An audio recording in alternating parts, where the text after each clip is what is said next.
सारे के सारे चक्रों को कुंडलिनी जागृत करके और प्लावित करती है, नरिश करती है, और उस शक्ति के कारण हम लोग एकदम परिवर्तित हो जाते हैं। और अव्याहत जब ये शक्ति ऊपर से नीचे चलती, पूरे समय जब इस शक्ति का हमारे अंतर आंदोलन होते रहता है, तब फिर थकने की कौन सी बात, तब बीमार पड़ने की कौन सी बात। क्योंकि जब यही चक्र जो है मूलतः यही चक्र अगर हमारे शारीरिक, मानसिक, बौद्धिक और आध्यात्मिक उन्नति करते हैं, और अगर यही चक्र पूरी तरह से प्लावित हो जाए, तो हमारे आगे प्रश्न क्या रहेगा।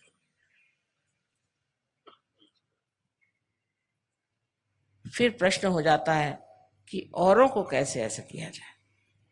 हमें तो सब कुछ मिल गया, अब हम दूसरों को कैसे दें। ये सर्वव्यापी प्रकृति जो है वो अंदर जागृत हो जाती है, जिसे हम सामूहिक चेतना कहते हैं।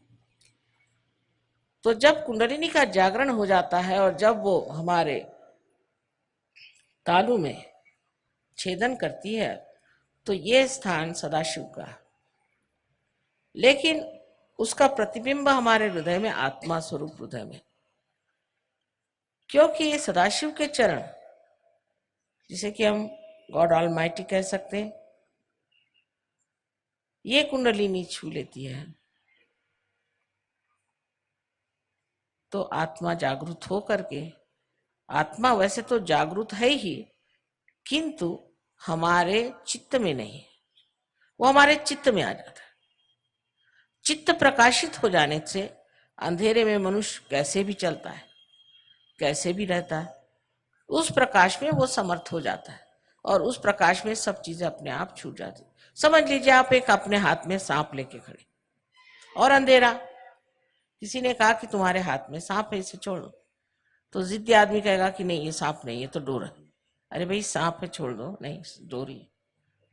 जैसे ही लाइट आ जाएगी फट से छोड़ देगा ना, उसको कुछ बताना तो नहीं पड़ता। ऐसे ही ये जितनी हमारे शत्रु हैं, ये ऐसे भाग जाते, उनका अंत ही हो जाता है। अब सब लोग ये कहते हैं कि माँ ये कुंडलिनी का जागरण तो बड़ा कठिन होता था। अरे भाई हजारों वर्ष पहले की बात, कब वृक्ष बहुत बढ़ गया है बाहर, आपका समाज बढ़ गया, आपके लोग बढ़ गए, सारा सिविलाइजेशन बढ़ गया, तो क्या इसकी जड़ें नहीं बढ़ेगी? इसकी जड़ें भी बढ़ गई, और जड़ें बढ़ करके इसका स्रोत बढ़ गया। स्रोत से ही ये ज्ञान आया है, और इस ज्ञान से ही ये जो आपका सृष्टि का जो कुछ भी विकास हुआ है वो नरिश हो जाएगा, वो प्लावित हो जाएगा। नहीं तो सब जगह यही कह रहे हैं कि अब तो डिस्ट्रक्शन आने वाला है। ये डराने की भी बात है, डिस्ट्रक्शन आ नहीं सकता। जिस परमात्मा ने इस सृष्टि को बनाया है वो इसको कभी भी नष्ट नहीं होने देगा, कितना भी इंसान मूर्खता करे। इसीलिए सहज का प्रादुर्भाव जो हुआ है वो ये है कि इसके प्रादुर्भाव से ये नष्ट होने वाला समाज, ये नष्ट होने वाली व्यक्ति, ये नष्ट होने वाले देश और ये नष्ट होने वाला विश्व सारा संभल जाएगा, और एक नए तरह के लोग जागृत होंगे जिन्हें कि हम संत कहते हैं। पर संत का मतलब ये नहीं कि आप घर द्वार छोड़ के भाग जाओ, अपनी जिम्मेदारियां छोड़ के भाग जाओ, अपने बाल बच्चों को छोड़ के भाग जाओ, कुछ भागने की जरूरत नहीं। आप अपने ही अंदर संत हो जाते हैं। अब डॉक्टर साहब ने बता ही दिया कि तंदुरुस्ती ठीक हो जाती है, तबीयत ठीक हो जाती है, पर तबीयत ठीक होना ही सब कुछ नहीं है।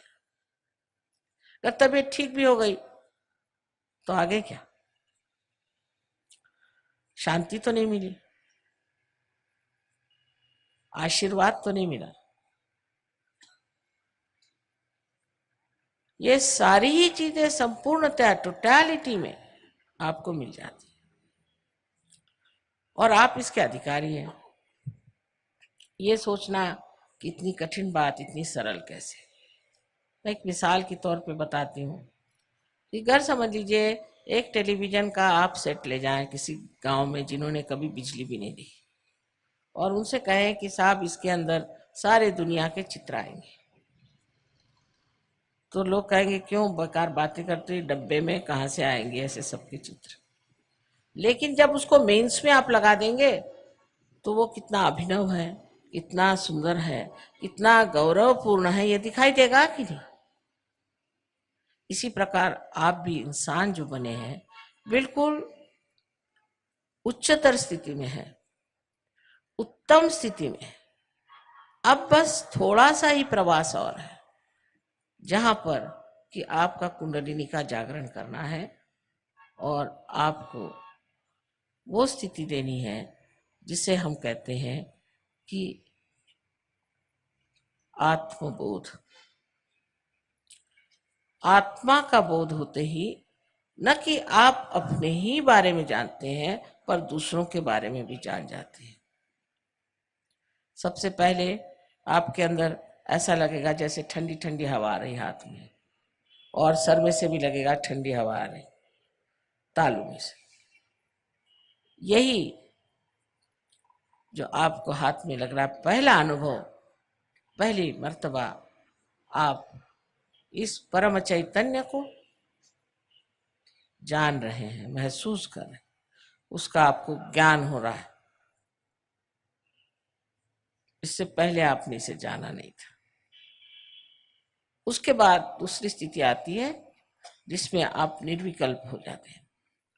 जब आप इसको इस्तेमाल करने लग जाते हैं, आपको आश्चर्य होता है, आप अपने हाथ से कुंडलिनी दूसरों की जगा रहे हैं, लोगों को ठीक कर रहे हैं और आनंद में मगन है। धीरे धीरे बिल्कुल आप निश्चिंत होकर के अनेक शक्तियों को प्राप्त कर लेते हैं, और फिर आप निश्चिंत हो जाते हैं। आप में कोई विकल्प नहीं रह जाता, कोई शंका नहीं रह जाती, आप निर्विकल्प में उतर जाते हैं बहुत आसानी से। और उसके बाद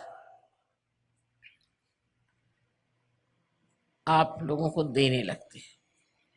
पहले जब तक दीप में प्रकाश नहीं होता उसे जलाया जाता है, और जब दीप में प्रकाश आ जाता है तो फिर वो सबको प्रकाश देता है। एक दीप से अनेक दीप जल सकते हैं।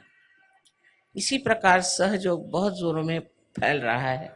पता नहीं इन लोगों ने बताया कि नहीं कि रशिया जैसी जगह जहां उन्होंने परमात्मा का नाम भी नहीं सुना हो, वहां पर एक एक प्रोग्राम में 16-16 हजार लोग आते हैं, और एक एक गांव में कहीं कहीं 22,000 लोग सहयोगी हैं पक्के पहुंचे। सो ये देश अपना जो संतों की भूमि, जो योग भूमि है, जहां पर लोग इतना धर्म का कार्य कर गए। ये लोग तो सोचते हैं आप लोग महाभाग जो ऐसी महान देश में आप पैदा हुए, लेकिन हम जानते नहीं कि हमारे क्या भाग्य है। एक दिन ऐसा आएगा कि इस आध्यात्मिक शक्ति के बल पर सारा संसार आपके चरणों में आ सकता है, लेकिन पहले अपनी शक्ति को समझिए। जब तक आपने शक्ति को समझा नहीं, तब तक आपकी कोई विशेषता नहीं। बेकार चीजों में उन लोगों से आपको कुछ भी कंपटीशन करने की जरूरत नहीं, कोई सी भी प्रतियोगिता की जरूरत नहीं। सिर्फ आप अपनी आध्यात्मिक शक्ति बढ़ाइए, सारा संसार भारतवर्ष को जानेगा कि बहुत ऊंचा आध्यात्मिक स्तर का एक देश है, और सारा संसार यहाँ आपके पास आएगा। आज ही आए हुए इतने लोग, इनको क्या जरूरत थी अपने अच्छे अच्छे घर छोड़ करके यहाँ अपने देश में घूम रहे हैं, और इनको कुछ महसूस भी नहीं होता। मैंने कहा आपको कोई यहाँ तकलीफ तो नहीं होती?